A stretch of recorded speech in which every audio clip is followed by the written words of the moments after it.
Hello friends, आप सभी का स्वागत है। इस वीडियो में हम लोग देखेंगे सिंधु घाटी सभ्यता की प्रमुख विशेषताएं। पिछले वीडियो में हम लोगों ने देखा था सिंधु घाटी सभ्यता के जो जो स्थल मिले हैं उन सारे जगह से क्या क्या पुरातात्विक स्रोत मिले, तो उसका हम लोगों ने डिटेल में एनालिसिस किया था। आज देखेंगे सिंधु घाटी सभ्यता की प्रमुख विशेषताएं क्या क्या थी। सबसे पहले देखेंगे कि सिंधु घाटी सभ्यता को आदि ऐतिहासिक कालखंड के अंतर्गत रखा जाता है। और आदि ऐतिहासिक कालखंड के अंतर्गत क्यों रखा जाता है, तो हम लोग देखेंगे कि इस सभ्यता के बारे में जानकारी के दो स्रोत थे, एक पुरातात्विक स्रोत और एक साहित्यिक स्रोत। लेकिन जो पुरातात्विक स्रोत है वो साहित्यिक स्रोत के नहीं पढ़े जाने के कारण उसकी प्रामाणिकता को सिद्ध नहीं किया जा सका है, तो इसे हम लोग आदि ऐतिहासिक कालखंड के अंतर्गत रखेंगे। डायरेक्ट क्वेश्चन पूछा जाता है कि सिंधु घाटी सभ्यता को किस कालखंड के अंतर्गत रखा जाता है, तो आदि ऐतिहासिक कालखंड के अंतर्गत सिंधु घाटी सभ्यता को रखा जाता है। नेक्स्ट हम लोग देखेंगे कि सिंधु घाटी सभ्यता ये नाम किस लिए पड़ा, तो यहाँ की ये जो सभ्यता थी इसके प्रमुख जो भी स्थल थे वो सिंधु या तो उसके सहायक नदियों के इर्द गिर्द मिला। इसी कारण से इस सभ्यता को सिंधु घाटी सभ्यता के नाम से जाना जाने लगा और इसे हम लोग हड़प्पा सभ्यता के नाम से भी जानते हैं। तो इसका क्या कारण है, आइए जानते हैं। देखेंगे कि सबसे पहले जो इस सभ्यता का सबसे पहला स्थल था वो था हड़प्पा, जिसकी खुदाई 1921 में किया गया दयाराम साहनी के द्वारा। तो पहले स्थल के रूप में खुदाई होने के कारण इस सभ्यता को हड़प्पा सभ्यता के नाम से भी जानते हैं। इसे सैंधव सभ्यता, सिंधु घाटी की सभ्यता और हड़प्पा सभ्यता के नाम से जाना जाता है। अब हम लोग देखेंगे कि ये आदि ऐतिहासिक कालखंड के अंतर्गत आता है, जिसकी चर्चा हम लोगों ने कर लिया, और ये भारत की प्रथम ज्ञात सभ्यता थी। देखिए यहाँ से क्या क्या क्वेश्चन बनता है। अगर क्वेश्चन पूछा जाएगा कि भारत की प्रथम ज्ञात सभ्यता कौन है, तो ये हो जाएगा सिंधु घाटी सभ्यता। वहीं पूछा जाएगा कि भारत की प्रथम ज्ञात नगरीय सभ्यता कौन है, तो ये भी हो जाएगा सिंधु घाटी सभ्यता, क्योंकि सिंधु घाटी की सभ्यता जो थी वो एक नगरीय सभ्यता थी। और विश्व की प्रथम शहरी सभ्यता कौन सी थी, तो ये भी हो जाएगा सिंधु घाटी की सभ्यता। लेकिन अगर क्वेश्चन पूछा जाएगा कि विश्व की प्रथम सभ्यता कौन सी थी, तो ये हो जाएगी मेसोपोटामिया की सभ्यता, जो कि एक ग्रामीण सभ्यता थी। तो 3-4 तरीके से यहाँ से क्वेश्चन बनता है, तो यहाँ पे कंफ्यूजन क्रिएट नहीं करेंगे और यहाँ से हम लोग रिलेट कर पाएंगे कि क्वेश्चन जिस अकॉर्डिंग बोला जा रहा है उस अकॉर्डिंग आंसर करेंगे। चलिए नेक्स्ट देखते हैं कि कांस्य युगीन सभ्यता। तो कांस्य युगीन सभ्यता भी इस सभ्यता को कहा जाता है। क्या कारण है, तो इस काल में सबसे पहली बार कांसा का यूज किया गया, इसी कारण से इसे कांस्य युगीन सभ्यता के नाम से भी जाना जाता है। नेक्स्ट देखेंगे सर्वप्रथम जानकारी। तो सिंधु घाटी सभ्यता के बारे में सर्वप्रथम जानकारी चार्ल्स मेनन के द्वारा 1826 ईस्वी में दिया गया। वहीं सर्वप्रथम इसका सर्वेक्षण किसके द्वारा किया गया, तो 1853 ईस्वी में जॉर्ज कनिंघम के द्वारा सबसे पहली बार इसका सर्वेक्षण किया गया। नेक्स्ट देखेंगे कालखंड। तो कालखंड के लिए बहुत सारे इतिहासकारों ने बहुत सारे यहाँ पे ईस्वी दिए हैं, जिसमें बताया गया है कि इसका कालखंड यहाँ से यहाँ रहा होगा। लेकिन हम लोग बात करेंगे कार्बन 14, जो कि कार्बन डेटिंग पद्धति होता है। इसमें जीवाश्मों की आयु का पता लगा करके कालखंड बताया जाता है। तो उसके अकॉर्डिंग अगर हम लोग कालखंड देखें तो 2350 BC से 1750 BC का कालखंड बताया गया है सिंधु घाटी सभ्यता की। चलिए अब हम लोग नेक्स्ट देखते हैं इसका विस्तार कहाँ से कहाँ तक था। तो इसका अगर हम लोग विस्तार में देखें तो हम लोग नॉर्थ साउथ ईस्ट वेस्ट इस तरीके से इसका विस्तार देखते हैं, और ये इंपॉर्टेंट बनता है आपके एग्जामिनेशन से भी। एक चीज़ मैं आपको यहाँ पे क्लियर कर दूं कि यहाँ पे हम लोग जितने सारे क्वेश्चंस पढ़ रहे हैं उसको क्वेश्चन यहाँ पे जितने सारे स्टेटमेंट्स होंगे उसको क्वेश्चन से रिलेट करते हुए पढ़ेंगे, क्योंकि आप अगर इस चैप्टर का कोई भी अगर क्वेश्चंस देखेंगे ना तो आपको यहाँ से डायरेक्ट क्वेश्चन देखने को मिल जाएगा। चलिए यहाँ पे हम लोग देखते हैं, ये हो गया हमारा नॉर्थ, ये है साउथ, ये है ईस्ट और ये हो गया वेस्ट। तो पूछा जाता है कि इसका विस्तार कहाँ से कहाँ तक था, तो उत्तर में जम्मू कश्मीर से लेकर के नीचे में दक्षिण में नर्मदा नदी के तट पे, वही पश्चिम में देखेंगे तो बलूचिस्तान से, और पूरब में कहाँ तक, तो पूरब में उत्तर प्रदेश तक इसका जो फैलाव था वो देखने को मिलता है। तो पूछा जाएगा सबसे उत्तरी जो इसका स्थल है वो कौन सा है, तो मांडा। मांडा कहाँ पड़ता है, तो ये जम्मू कश्मीर में है। नेक्स्ट देखिए दक्षिणी स्थल, सबसे दक्षिणी स्थल कौन सा है, तो ये है दैमाबाद, और दैमाबाद कहाँ है, तो ये महाराष्ट्र में है। पश्चिमी स्थल कौन सा है, तो ये है सुतका गेंडोर, और सुतका गेंडोर कहाँ पे है, तो ये वर्तमान पाकिस्तान में है। नेक्स्ट देखेंगे पूर्वी स्थल। तो पूर्वी स्थल कौन सा है, तो आलमगीरपुर है, और आलमगीरपुर कहाँ पे है, तो ये उत्तर प्रदेश में है। अब यहाँ पे जिला और नदी, इस तरीके से हम लोग तीनों चीजों की चर्चा करेंगे। अब जो मांडा है, मांडा कौन से जिले में है, तो अखनूर जिला में है। दामाबाद का कौन सा जिला है? तो ये अहमदनगर जिला है। आलमगीरपुर किस जिला में है? तो मेरठ जिला में है। और ये जो देखते हैं सुतका गेंडोर, ये कहाँ पे है? तो ये बलूचिस्तान प्रांत में है। अब नदी देखते हैं। मांडा किस नदी के किनारे है? तो चिनाब नदी के किनारे। दामाबाद किस नदी के किनारे है? तो प्रवरा नदी के किनारे। आलमगीरपुर किस नदी के किनारे है? तो हिंडन नदी के किनारे। और ये जो सुतका गेंडोर है, ये किस नदी के किनारे है? तो दास नदी के किनारे। एक बार हम लोग यहाँ से फिर से रिपीट कर लेते हैं। उत्तरी स्थल कौन सा है? तो मांडा कहाँ पे है? जम्मू कश्मीर में है। कौन से जिले में? अखनूर जिला में है। और कौन से नदी के किनारे है? तो चिनाब नदी के किनारे। नीचे आ जाइए दक्षिण में। दक्षिण का कौन सा स्थल है? तो दामाबाद कहाँ पड़ता है? महाराष्ट्र में। कौन से जिले में? तो अहमदनगर जिला में। और कौन से नदी के किनारे है? तो याद रखेंगे ये प्रवरा नदी के किनारे है। पश्चिम का स्थल कौन सा है? तो पश्चिम का स्थल हो जाएगा सुतका गेंडोर। कहाँ पे है? तो पाकिस्तान में है। किस प्रांत में? बलूचिस्तान प्रांत में है। और किस नदी के किनारे है? तो दाश नदी के किनारे है। पूर्वी स्थल कौन सा है? तो पूर्वी स्थल है आलमगीरपुर। आलमगीरपुर कहाँ है? तो उत्तर प्रदेश में है। किस जिला में है? तो मेरठ जिला में है। और किस नदी के किनारे है? तो हिंडन नदी के किनारे है। इतना याद रखेंगे। अब हम लोग देखते हैं इसका एरिया। तो इसका जो क्षेत्रफल है, ये कितने क्षेत्रफल पे फैला हुआ था? तो ये 12,99,600 वर्ग किलोमीटर में इसका क्षेत्रफल देखने को मिलता है। आप अप्रॉक्स 13 लाख किलोमीटर स्क्वायर इसका एरिया याद रख सकते हैं। और पूछा जाता है इसकी आकृति कैसी थी? तो आकृति याद रख लेंगे। इसकी आकृति थी त्रिभुजाकार। त्रिभुजाकार आकृति आपको यहाँ पे देखने को मिलेगी।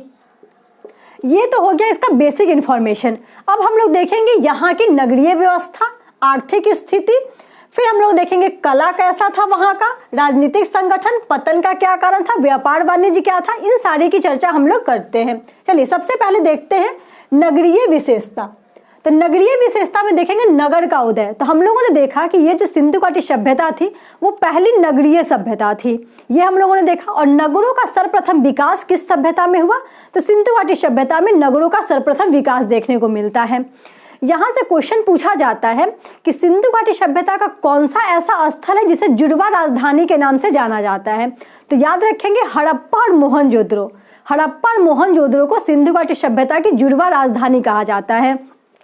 और ये किसके द्वारा कहा गया? तो एक इतिहासकार थे, इतिहासकार पिगट। आप नाम याद रख लेंगे, इतिहासकार पिगट। इतिहासकार पिगट के द्वारा हड़प्पा और मोहनजोदड़ो को जुड़वा राजधानी कहा गया। नगर नियोजन में हम लोगों ने देखा कि देखेंगे हड़प्पा और मोहनजोदड़ो, और लोथल भी देखेंगे, लोथल से जहां से डॉकयार्ड मिला था। नेक्स्ट देखिए नगर नियोजन। तो ये सिंधु घाटी सभ्यता का जो आप बोलेंगे कि विशेषता क्या थी? तो सुनियोजित नगर व्यवस्था। जो नगर थी कैसी थी? सुनियोजित नगर व्यवस्था देखने को मिलती है। यहाँ पे जो नगर है वो दो भागों में विभक्त होते थे। एक होता था पूर्वी टीला और एक होता था पश्चिमी टीला। यहाँ से याद रखेंगे कि जो पश्चिमी टीला होता था वो थोड़ा ऊंचाई पे होता था और वो दुर्गीकृत होता था, और वो उसका जो आकार होता था वो पूर्वी टीला के कंपेयर में छोटा होता था। और वहाँ पे कौन से लोग रहते थे? तो जो भी शासक वर्ग के लोग रहते थे, या आप ऐसे बोल सकते हैं जो भी संभ्रांत लोग रहते थे, वो पश्चिमी टीला में रहा करते थे। और पूर्वी टीला में सामान्य वर्ग के लोग निवास करते थे। और पूर्वी टीला थोड़ा बड़ा होता था और दुर्गीकृत नहीं होता था। लेकिन इसका भी आपको अपवाद देखने को मिलेगा। अपवाद में याद रखेंगे हर यहाँ पे आपको एक्सेप्शन, बहुत सारे केसेस से एक्सेप्शन मिलेगा, और एक्सेप्शन से डायरेक्ट एग्जामिनेशन में क्वेश्चन भी पूछा जाता है। तो वो ऐसा कौन सा नगर था जो 3 भागों में विभाजित था? सबसे पहला ये क्वेश्चन देखेंगे। तो धौलावीरा जो कि गुजरात में है, सिंधु घाटी सभ्यता का एकमात्र स्थल जो 3 भागों में विभाजित था। पूर्वी स्थल, जो पूर्वी स्थल, पश्चिमी स्थल, और बीच में जो था वो मध्यमा स्थल जिसे बाजार कहा जाता था। कौन सा स्थल है जहाँ पे कोई भी विभाजन देखने को नहीं मिला है? तो ये याद रखेंगे कि लोथल एक ऐसा स्थल मिला जहाँ से कोई भी विभाजन देखने को नहीं मिला। और एक और याद रखेंगे कालीबंगा। कालीबंगा में याद रखेंगे कि कालीबंगा का जो दोनों स्थल होता था, जो पूर्वी टीला होता था और पश्चिमी टीला होता था, वो दोनों दुर्गीकृत होता था। तो हम लोगों ने यहाँ से 4 क्वेश्चन देखा कि सिंधु घाटी सभ्यता का जो नगर का जो बंटवारा था, नगर का विभाजन था, वो 2 किया गया था, एक पूर्व और एक पश्चिमी। लेकिन धौलावीरा में 3 भाग में धौलावीरा देखने को मिलता है। और कालीबंगा एकमात्र ऐसा स्थल था जिसका दोनों जो भाग था वो दुर्गीकृत था। और लोथल ऐसा भाग मिलता है जिसमें कोई भी आंतरिक विभाजन देखने को नहीं मिलता है। चलिए नेक्स्ट देखेंगे सड़कें और गलियां।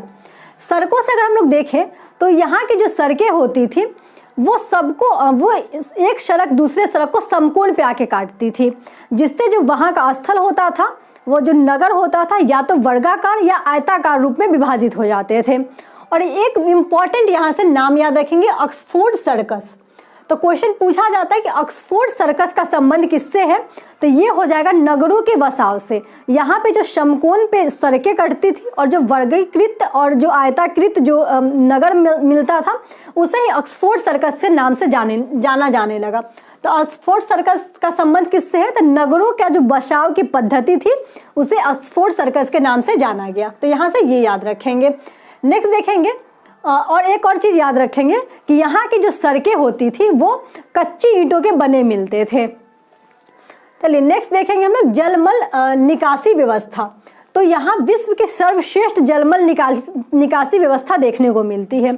एक चीज़ याद रखेंगे, जो यहाँ की नालियाँ होती थी वो पकी हुई ईंट के बने होते थे, एक विशेषता। दूसरी विशेषता कि जो मुख्य नाली होती थी उससे बहुत सारे सहायक नालियाँ आकर के मिलती थी और मुख्य नली शहर के बाहर जाकर के गिरती थी। और सबसे मोस्ट इम्पोर्टेंट, जो नालियाँ होती थी वो पत्थरों के तरासे हुए पत्थरों से कवर्ड होती थी, ढकी हुई नालियाँ देखने को मिली, जो सिंधु घाटी सभ्यता का बोला जाता है कि सर्वश्रेष्ठ व्यवस्था ये सारी कुछ देखने को वहाँ पे मिला था। नेक्स्ट देखिए भवन। तो भवन वहाँ पे देखें तो भवन किससे बने होते थे, तो भवन बने होते थे पक्की हुई ईंटों से, और नालियाँ भी बनी होती थी पकी हुई ईंटों से, लेकिन सड़क का निर्माण होता था कच्ची ईंटों से। ये चीज़ ध्यान रखेंगे। जो भवन होते थे वो पकी हुई ईंटों से बने होते थे, लकड़ी से बने होते थे और पत्थर से बने होते थे। भवन में देखने को मिलता है निजी आवास और सार्वजनिक आवास, ये सब कुछ आपको देखने को मिलेगा।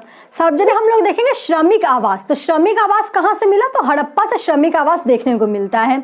और मोहनजोदड़ो से बहुत ही इंपॉर्टेंट वृहद अन्नागार, वृहद स्नानागार और सभा भवन, ये कहाँ से देखने को मिलता है, तो ये देखने को मिला मोहनजोदड़ो में। और डॉकयार्ड कहाँ पे देखने को मिला, तो लोथल से डॉकयार्ड देखने को मिला। भवन से एक और क्वेश्चन याद रखेंगे, पूछा जाता है क्वेश्चन ये, यहाँ से भी आप एक्सेप्शन इसका याद रखेंगे। जो वहाँ की जो भवन होती थी उसका जो मुख्य द्वार होता था वो मुख्य सड़क पे ना खुल के गलियों की तरफ खुला करता था, लेकिन लोथल एकमात्र ऐसा स्थल मिला है जहाँ की जो भवन के जो मुख्य द्वार थे वो मेन सड़क जो था मुख्य सड़क की ओर खुले हुए मिले हैं। तो क्वेश्चन पूछा जाएगा कि हड़प्पा सभ्यता का कौन सा ऐसा स्थल था जिसका मुख्य द्वार मुख्य सड़क की ओर खुले थे, तो लोथल याद रखेंगे। चलिए नेक्स्ट हम लोग देखेंगे आर्थिक स्थिति। तो आर्थिक स्थिति कैसी थी, तो ये एक नगरीय व्यवस्था थी, और नगरीय व्यवस्था में हम लोग जानते हैं कि ज़्यादातर जो ये व्यवस्था होती है वाणिज्य व्यापार पे निर्भर करती थी, लेकिन उसमें आपको कृषि देखने को मिलेगा और व्यवसाय देखने को मिलेगा, और यहाँ पे पशुपालन भी देखने को मिलता है। और अगर देखा जाए तो कृषि के साक्ष्य से अगर संबंधित क्वेश्चन बनता है तो क्या बनता है कि सबसे पहले अगर देखें तो धान और बाजरे का साक्ष्य कहाँ पे मिला, तो लोथल से हमें धान और बाजरे का साक्ष्य देखने को मिलता है। और एक मोस्ट इंपॉर्टेंट क्वेश्चन कपास से, सिंधु घाटी सभ्यता में कपास की उत्पत्ति मानी जाती है। ऐसा कहा जाता है कि इसी सभ्यता में कपास का उत्पादन शुरू किया गया, और कपास का जो पुरातत्व है हमें कहाँ से मिला, तो सूती वस्त्र के रूप में मोहनजोदड़ो से सूती वस्त्र मिलता है। और सूती वस्त्र किससे बनाए जाते थे, तो कपास से बनाए जाते थे, तो ये भी याद रखेंगे। नेक्स्ट देखिए पशुपालन।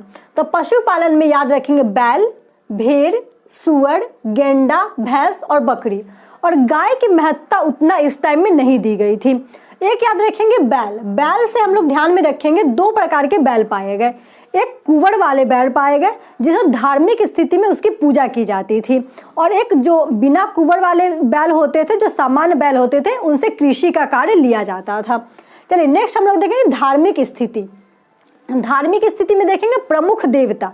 तो प्रमुख देवता कौन से थे, तो पशुपति शिव इस टाइम के प्रमुख देवता थे, और पशुपति शिव के लिए त्रिमुखी चित्र मिला। त्रिमुखी अंकन देवता का साक्ष्य कहाँ से मिलता है, तो मोहनजोदड़ो से ये देखने को हमें मिलता है।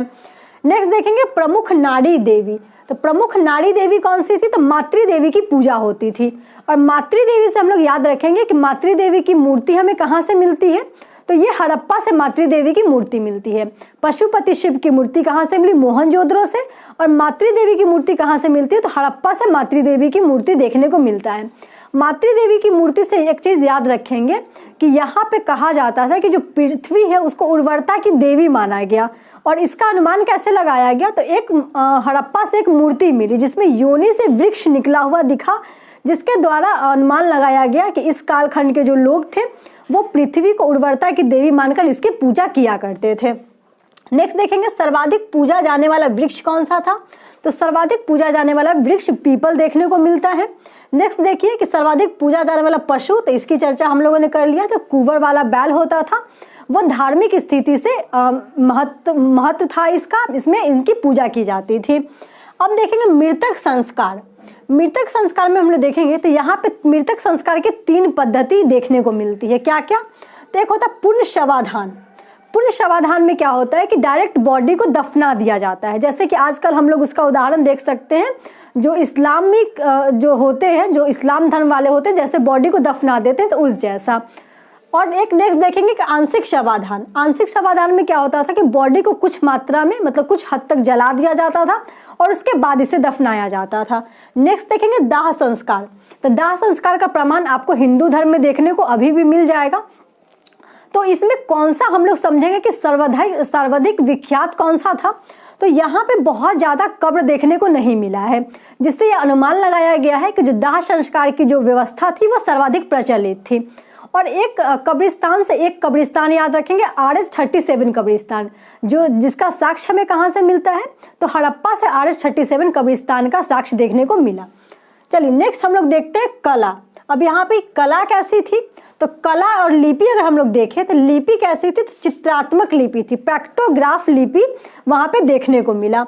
और यहाँ से एक राइटिंग स्किल अगर देखेंगे कि यहाँ पे अगर 2 लाइन में कोई चीज़, कुछ बातें को अगर लिखना हो, अभी हम लोग कैसे लिखते हैं, अभी हम लोग लेफ्ट से शुरू करते हैं और राइट तक जाते हैं, फिर लेफ्ट से शुरू करते हैं राइट तक जाते हैं।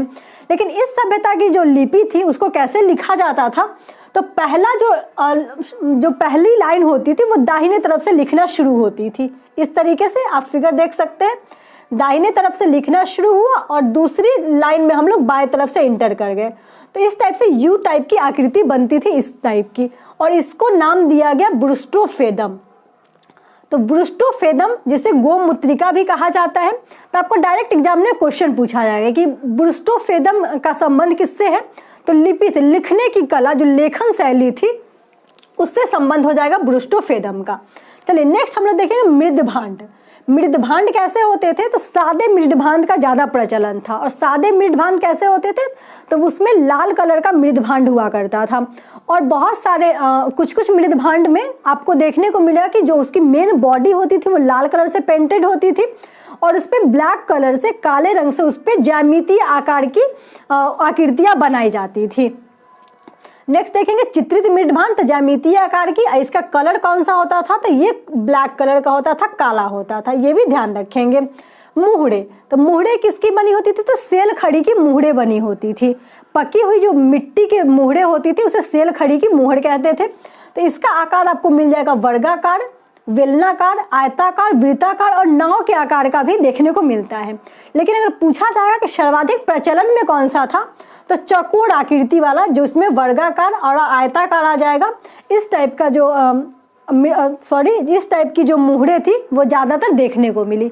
और मुहर से कुछ याद रखेंगे, जैसे इस टाइप जो व्यापार वाणिज्य होता था वो पश्चिमी एशियाई देशों से भी होता था। तो इसका पता हमें कैसे लगा, तो इसका पता लगता है लोथल में हम लोगों ने देखा डॉकयार्ड के अवशेष मिले हैं। डॉकयार्ड था, डॉकयार्ड क्या होता है, तो जो बंदरगाह स्थल होता है उसे डॉकयार्ड कहते हैं। और यहाँ से फारस की मुहरें वगैरह प्राप्त हुई, मेसोपोटामिया की मुहरें, जिससे ये अनुमान लगाया जाता है कि इस कालखंड के लोग पश्चिमी एशियाई देशों के साथ व्यापार वाणिज्य किया करते थे। चलिए अब हम लोग नेक्स्ट देखते हैं समाज। समाज कैसा था, तो समाज मातृसत्तात्मक समाज था। और किस बेसिस पे ये कहा गया, तो बहुत सारी यहाँ पे नारियों की मूर्तियाँ प्राप्त होती हैं, जिससे ये अनुमान लगाया जाता है कि इस समय में मातृसत्तात्मक समाज रहा होगा। अगर नारियों की मूर्ति में देखेंगे तो हम लोगों ने देखा था मातृ देवी की मूर्ति कहाँ से देखने को मिलती है, तो हड़प्पा से मातृ देवी की मूर्ति देखने को मिली। वही एक क्वेश्चन पूछा जाता है कि नर्तकी की मूर्ति, तो नर्तकी की मूर्ति कहाँ से देखने को मिली, जो कि कांसे की बनी हुई होती थी, तो वो मोहनजोदड़ो से देखने को मिली। चलिए नेक्स्ट देखेंगे कि जो इसका वर्ग समाज था वो कितने वर्ग में विभाजित था, तो 4 वर्गों में विभाजित देखने को मिलता है। एक शासक वर्ग जिसे सैनिक वर्ग कहा जाता है, नेक्स्ट देखेंगे पुरोहित वर्ग, फिर हम लोग देखेंगे व्यापारिक वर्ग और नेक्स्ट हम लोग देखेंगे धार्मिक वर्ग। एक क्वेश्चन याद रखिए कि यहाँ पे पुरोहित वर्ग देखने को मिले, लेकिन यहाँ इस हड़प्पा सभ्यता से मंदिरों के अवशेष देखने को नहीं मिलता है। और पशु से भी क्वेश्चन अगर आपको पूछा जाएगा तो गाय के अवशेष मिले या नहीं मिले, तो गाय मिली, लेकिन गाय की जो उतनी महत्ता नहीं थी उस कालखंड में। लेकिन शेर से क्वेश्चन पूछा जाता है, ये पीसीएस का पूछा हुआ भी क्वेश्चन है। ऑप्शंस कुछ दे दिया गया था, उसमें पूछा गया था कि इसमें से कौन सा पशु इस सभ्यता में नहीं पाया गया, तो याद रखेंगे शेर का अवशेष नहीं देखने को मिलता है। और बैल का, हाथी का, इन सब का अवशेष आपको मोहर पे भी उनके उनकी आकृति आपको चित्रित मिलेगी, लेकिन घोड़े का चित्रण मोहर पे नहीं मिलती है। तो यहाँ से आप एक और क्वेश्चन याद रख सकते हैं। जैसे पशु से क्वेश्चन पूछा जाता है, तो 1-2 क्वेश्चन मैं आपको ऐड कर दूं। यहाँ पे पूछा जाता है कुछ कपालखंड, गधे की हड्डी आपको कहाँ से मिली, तो हड़प्पा से गधे की हड्डी प्राप्त हुई। वही हाथी का कपालखंड कहाँ से मिलता है, तो मोहनजोदड़ो से हाथी का कपालखंड मिला। फिर पूछा जाता है घोड़े की हड्डी कहाँ से मिली, तो सुरकोटदा से घोड़े की हड्डी देखने को मिली। और एक मोस्ट इंपॉर्टेंट जो आपको बहुत कम देखने को मिलेगा, रीछ की हड्डी। तो रीछ की हड्डी कहाँ से देखने को मिली, तो आलमगीरपुर, जो कि सिंधु घाटी सभ्यता का सबसे पूर्वी स्थल था, हम लोगों ने पीछे इसको देखा भी है, तो वहां से रीछ की हड्डी देखने को मिलती है। चलिए नेक्स्ट क्वेश्चन हम लोग देखेंगे कि ये स्टेटमेंट वाइज क्वेश्चन पूछा जाता है कि सिंधु घाटी सभ्यता के लोग युद्ध प्रिय अधिक थे और युद्ध प्रिय कम थे और शांति प्रिय अधिक थे। तो युद्ध प्रिय कम, शांति प्रिय अधिक, तो ये सही स्टेटमेंट हो जाएगा। तरह के थे। चलिए नेक्स्ट देखेंगे, सूती वस्त्र और ऊनी वस्त्र दोनों तरीके का वस्त्र पहना करते थे। आभूषण में तो जो पुरुष और महिलाएं दोनों आभूषण पहना करती थी, और आभूषण किससे बने होते थे, तो सोने, चांदी और रत्नों के आभूषण बने मिलते थे। आप याद रखेंगे कि सोना और चांदी ये हमें आयात करना पड़ता था। कहाँ से, तो अफगानिस्तान वाले एरिया से सोना चांदी को आयात किया जाता था। वही रत्न कहाँ से मिलते थे, दक्षिण भारत से रत्न को लाया जाता था। तो ये भी क्वेश्चन एग्जामिनेशन में पूछा जाता है, तो आप इसको छोटे छोटे टर्म में रिलेट करके आप इसको याद कर सकते हैं। चलिए नेक्स्ट देखेंगे मनोरंजन। तो मनोरंजन का जो प्रमुख साधन था वो क्या था, तो यहाँ के लोग पासे खेला करते थे। अगर प्रमुख साधन पूछा जाए तो पासा, अदरवाइज में अगर क्या क्या मतलब प्रचलित था, तो देखेंगे कि नृत्य प्रचलित था, शिकार करना प्रचलित था, या फिर पशु पक्षियों को लड़ाना इस समय का मनोरंजन का साधन हुआ करता था।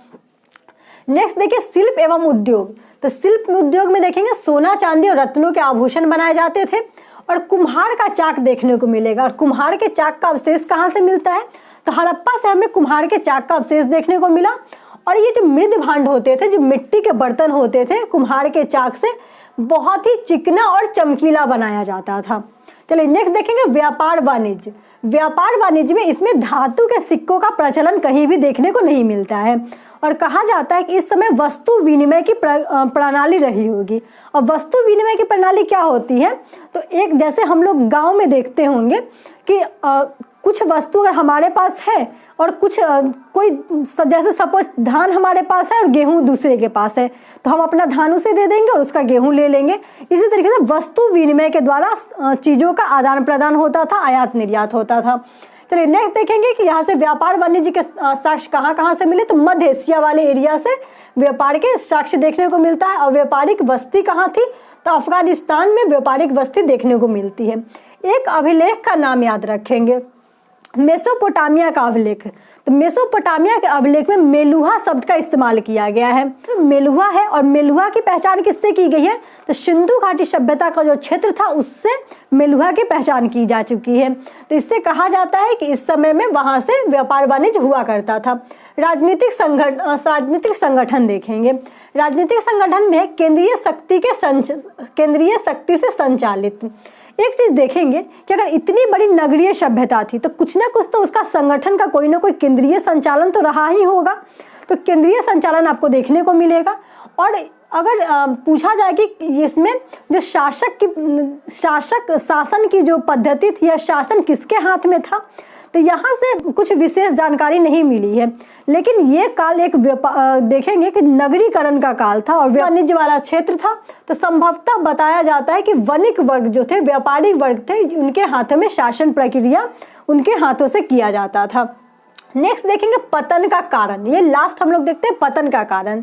सिंधु घाटी सभ्यता 1750 आते आते किस लिए समाप्त हो गई, तो विभिन्न सारे इतिहासकारों के द्वारा बहुत सारी बातें कही गई, जिसमें से कुछ स्टेटमेंट हमको याद रखना होगा। आर्यों का आगमन, आर्यों के आगमन के कारण इसका पतन किसके द्वारा कहा गया, तो गॉर्डनर चाइल्ड और मार्टिमर व्हीलर के द्वारा, गॉर्डनर चाइल्ड और मार्टिमर व्हीलर के द्वारा बताया गया कि आर्यों का आगमन हुआ, जिसके कारण इस सभ्यता का पतन हो गया। नेक्स्ट देखेंगे बाढ़ का सिद्धांत। मार्शल और मैके के द्वारा कहा गया कि बहुत बाढ़ आया, इस वजह से इस सभ्यता की समाप्ति हो गई, पतन हो गया। नेक्स्ट देखेंगे जलवायु परिवर्तन। तो ऑरेल स्टीन के द्वारा कहा गया कि जलवायु धीरे धीरे परिवर्तित होता गया, जिस वजह से इस सभ्यता का अंत हो गया। नेक्स्ट देखेंगे पारिस्थितिकी असंतुलन। तो फेयर सर्विस के द्वारा कहा गया पारिस्थितिक असंतुलन के कारण इस सभ्यता का पतन हो गया। तो हम लोगों ने 4 देखा। आर्यों के आगमन के कारण किसके द्वारा कहा गया, तो यहाँ पे हम लोग देखेंगे गार्डनर चाइल्ड और मार्टिमर व्हीलर के द्वारा कहा गया। बाढ़ का सिद्धांत किसके द्वारा दिया गया, तो मार्शल एवं मैके के द्वारा दिया गया। पारिस्थितिकी असंतुलन का सिद्धांत किसके द्वारा दिया गया, तो फेयर सर्विस के द्वारा दिया गया। और जलवायु परिवर्तन का सिद्धांत किसके द्वारा दिया गया, तो ऑरेल स्टीन के द्वारा जलवायु परिवर्तन का सिद्धांत दिया गया। होप सो आपके लिए ये सेशन बहुत यूजफुल होगा। आप यहाँ से अब क्वेश्चंस करना शुरू करेंगे। अगर आपने वीडियो देखा है तो आप क्वेश्चन ट्राई करके देखेंगे, आप मैक्सिमम क्वेश्चन कर पाएंगे। तो फिर मिलते हैं हम लोग नेक्स्ट वीडियो में, तब तक के लिए थैंक यू।